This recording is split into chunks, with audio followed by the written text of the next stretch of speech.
ఇది గోలపల్లి సోనియా.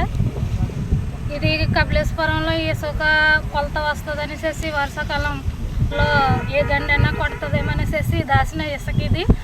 దీన్ని manual seal చేసినా కానీ ఈ అధికారం పార్టీ వచ్చిన 4 రోజులు కాకముందే వచ్చిన 24 గంటల్లోనే ఇలా దొంగలించడం జరుగుతుంది.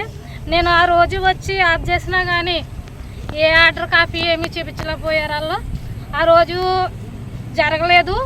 మళ్ళా నుంచి వీళ్ళు మళ్ళీ దొంగలించడం జరుగుతుంది.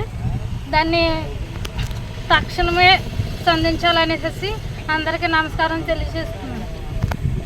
మనం ఇక్కడ కపిలేశ్వరం గ్రామంలో ఇసుక మేటలో ఏదైతే గత ప్రభుత్వంలో ఇసుక ఏదైతే ఇక్కడ వర్షాకాలాన్ని దృష్టిలో పెట్టుకుని వర్షాలు వస్తే ప్రజలకు ఇబ్బంది జరగకుండా ర్యాంపులు ఆగిపోతాయి కాబట్టి ఇసుక నిలవ పెట్టాలనేటువంటి ఆదేశాలు ఇచ్చినటువంటి సందర్భంగా ఇక్కడ కపిలేశ్వరంలోని అదేవిధంగా తాతపూడి ఈ 2 గ్రామాల నుంచి కూడా 2 ర్యాంపుల్లోంచి సుమారు ఒక 4,000 సుమారు ట్రిప్పులు ఇసుక ఇక్కడ నిలవబెట్టడం జరిగింది. నిలవబెట్టినటువంటి ఇసుక ఉపయోగం ఏంటంటే వరదలు వచ్చిన తర్వాత ప్రజలు ఇబ్బంది పడకుండా ఉండటం కోసం ఈ నిలవబెట్టినటువంటి ఇసుకే ప్రజలకు అందివ్వాలనేటువంటి ఉద్దేశంతో చేసినటువంటి నిల్వలు ఇవి. అయితే ఈరోజు ప్రభుత్వం 4వ తారీఖుని ప్రభుత్వం మారింది. ఈ ప్రభుత్వం మారిన తర్వాత 5వ తారీఖు నుంచి మొదలుపెట్టి ఈ నిలవ పెట్టినటువంటి ఇసుక ఏదైతే ఉందో ఇప్పుడు మన కపిలేశ్వరం గ్రామంలో మండల హెడ్ క్వార్టర్ ఇది. ఈ గ్రామంలో పెట్టినటువంటి ఇసుకలు పెద్ద పెద్ద కొండల్లా ఉండి మేటలు, ఆ మేటలన్నీ మాయమైపోయినాయి. తొందరలోనే ప్రభుత్వం పట్టించుకోకపోతే ఈ మేటలు కూడా మాయమైపోయేటువంటి పరిస్థితి ఉంది. దారుణంగా ఏ విధమైనటువంటి ప్రభుత్వ ఆదేశాలు లేకుండా ఈ ఇసుకని మరి కొంతమంది నాయకులు ఇక్కడ తెలుగుదేశం పార్టీ నాయకులు ఇసుకని అధికారం మాకు వచ్చింది, మాకు ఏ విధమైనటువంటి ఆర్డర్లతోటి పని లేదనేటువంటి విధంగా రాత్రులు అదేవిధంగా ఈరోజైతే పగలో యథార్థంగా 2 మిషన్లు పెట్టి ఈ ఇసుక అంతా కూడా లారీ 12,000 రూపాయలకి అమ్ముకునేటువంటి పరిస్థితి చేస్తున్నారు. ఈ లారీలు ఆపి ఇసుక ఎక్కడి నుంచి వస్తుంది ఏంటంటే అక్కడ తెలుగుదేశం వాళ్ళు అమ్ముతున్నారు, మేము కొనుక్కుంటున్నామని చెప్తున్నారు తప్పితే ఎవరి దగ్గర ఒక రిసీట్ కానీ ఒక పర్మిషన్ కానీ ఏమీ లేదు. అయితే ఈ ఇసుకని మొన్న 4వ తారీఖు ప్రభుత్వం మారిన తర్వాత కలెక్టర్ గారు ఒక ఆదేశాలు జారీ చేశారు. దగ్గర ఉంటాయి చూడ ఇలాగే జారీ చేసి ఆర్డీఓకి ఒక డైరెక్షన్ ఇచ్చి ఇసుక మేటలో నిలవబెట్టినటువంటి స్టాకులు ఏవైతే ఉన్నాయో అన్నీ సీజ్ చేయమని చెప్పేసి సీజ్ చేయించారు. ఈ సీజ్ చేసినటువంటి ఇసుకని రెవెన్యూ డిపార్ట్మెంట్కి అప్పించారు. సీజ్ చేసింది ఎవరో ఏడీ మైన్స్ మైనింగ్ డిపార్ట్మెంట్ వాళ్ళు వచ్చి సీజ్ చేసి దీని కొలతలు అవి తీసి ఎంత శాండ్ ఉంది ఏంటి అనేటువంటి చూసి చెప్పి కలెక్టర్ గారి ద్వారానే రెవెన్యూ డిపార్ట్మెంట్కి అప్పచెప్పారు. రెవెన్యూ డిపార్ట్మెంట్కి అప్పచెప్పిన తర్వాత కలెక్టర్ గారు లిఖితపూర్వకంగా ఆర్డీఓ గారికి ఒక డైరెక్షన్ ఇచ్చారు. కలెక్టర్ గారు ఇచ్చినటువంటి ఆర్డర్ ఇది. తర్వాత ఈ కలెక్టర్ గారు ఆర్డర్ తీసుకున్న తర్వాత ఆర్డీఓ గారు ఎంఆర్ఓ గారికి ఎంఆర్ఓ కపిలేశ్వరం, ఎంఆర్ఓ గంగవరం కూడా ఇటువంటి నిలవబెట్టినటువంటి ఇసుక ఎవరన్నా తరలిస్తుంటే మీరు ఆ వాహనాలు సీజ్ చేయటం, చట్టపరమైనటువంటి చర్యలు తీసుకోమనేటువంటిది ఆదేశాలు ఇవ్వటం జరిగింది. ప్రస్తుతానికి ఈ ఇసుక అంతా కూడా ప్రభుత్వ లెక్కల ప్రకారంగా ఈ ఇసుకని ప్రభుత్వం ఏదన్నా ఒక నిర్ణయం తీసుకుని ఇసుకి ఫ్రీగా ప్రజలకి పంచిపెడతామని చెప్పేసి చెప్పినటువంటి మాటలు మనం గతంలో విన్నాం. అంటే ఈ ప్రభుత్వం ఇసుకని దోపిడీ చేస్తుందో అమ్ముకుంటున్నారనేటువంటి చెబుతూ ఏదైతే తెలుగుదేశం, జనసేన, బీజేపీ ప్రభుత్వం ఏర్పడితే ప్రజలకి ఫ్రీగానే ఇసుక సప్లై చేస్తాం అనేటువంటిది చంద్రబాబు నాయుడు గారు మాట్లాడినటువంటి మాటలు ఉన్నాయి. పవన్ కళ్యాణ్ గారు మాట్లాడినటువంటి దాంట్లో కూడా స్పీచ్ల్లో చెప్పారు. చాలా సంతోషించాం అందరం కూడా. పేద ప్రజలకు అందరికీ ఇసుక ఫ్రీగా సప్లై చేస్తారంటే ఆ నిర్ణయం ఇంకా ప్రభుత్వం నుంచి ఏలువాడకుండానే ఈ రకంగా ఈ ఇసుకని అమ్ముకునేటువంటి పరిస్థితి చేస్తున్నారంటే ఇది చాలా దుర్మార్గమైనటువంటి విషయం. సరే, అధికారం ఉన్నప్పుడు అడ్వాంటేజ్ తీసుకోవటం కోసం, దాన్ని ఉపయోగించుకోవటం కోసం అనేటువంటిది ఆ ప్రయత్నాలు అనేటువంటివి జరుగుతాయి.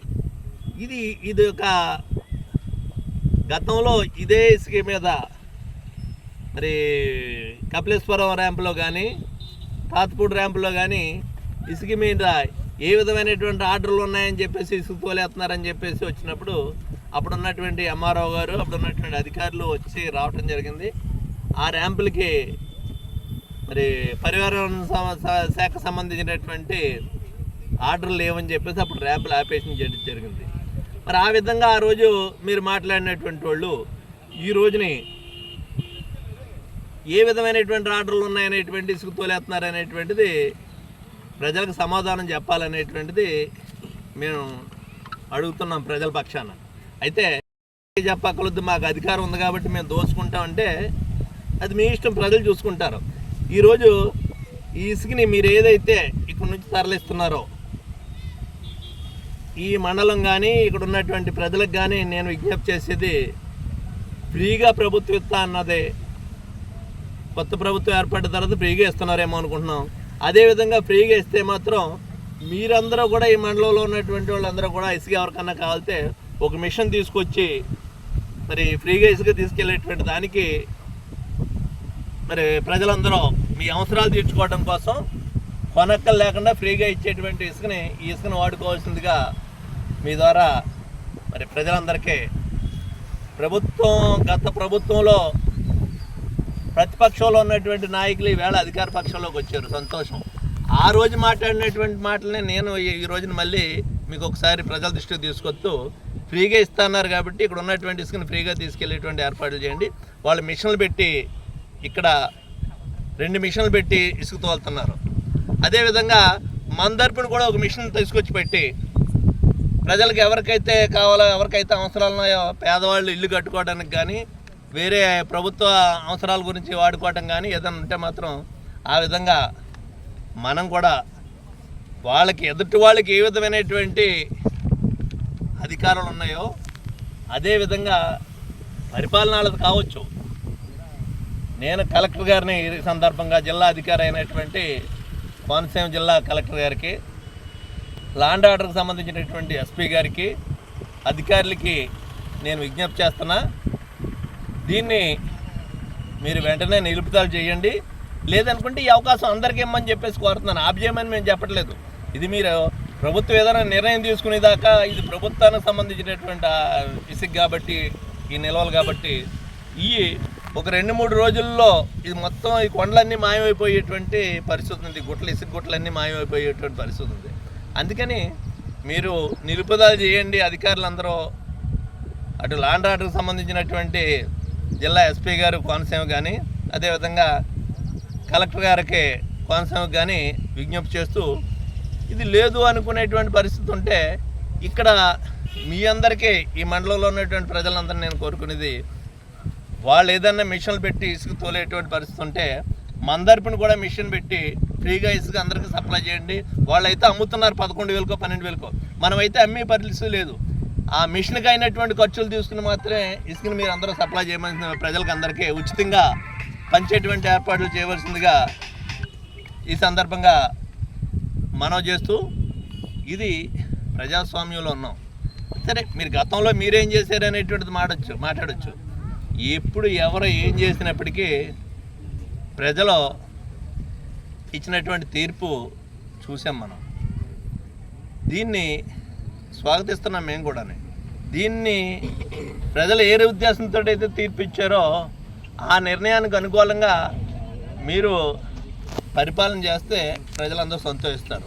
లేదనుకుంటే ఈరోజు మొన్న పట్టినటువంటి ఈ ప్రభుత్వానికి ఏ విధమైనటువంటి పరిస్థితులు వచ్చినాయో ఏం ఇబ్బంది ఏం లేదు. 4 రోజులు పోయేటప్పటికి అదే పరిస్థితులు ఇప్పుడు కొత్తగా ఏర్పడి ఈరోజు మనం ఇసుక గుట్టలో నిల్వ స్టాక్ చూడటానికి మన ఎమ్మెల్సీ గారు, మన తిరుమూర్తి గారు రావడం జరిగింది.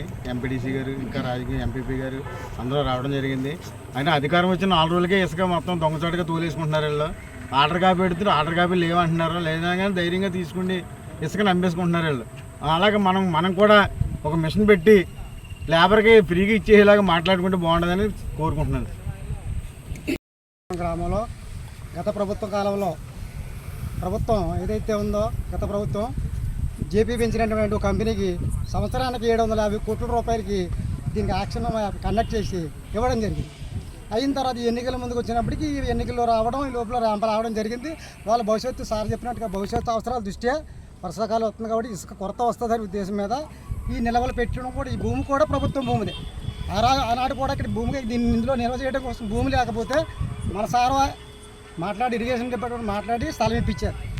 మరి అంత గవర్నమెంట్ మారినంత మాత్రాన అంత దారుణంగా మరి దౌర్జన్యంగా తూర్పు పడకుండా తీసేలా దౌర్భాగ్యం అని చెప్పేసి మేము మా గ్రామం మైనింగ్ డిపార్ట్మెంట్ని, రెవెన్యూ డిపార్ట్మెంట్ని, మైన్స్ వాళ్ళని అడిగితే మేము సీట్ చేసి రెవెన్యూ వాళ్ళకి అడ్వర్ట్ చేసామని చెప్తున్నారు. దీని మీద ఆర్డీఓ గారు కానీ, మరి అదేవిధంగా కలెక్టర్ గారు కానీ, ల్యాండ్ ఆర్డర్ సంబంధించి ఎస్పీ గారు కానీ చర్యలు తీసుకోవాల్సిందిగా నేను మనవి చేస్తున్నాను.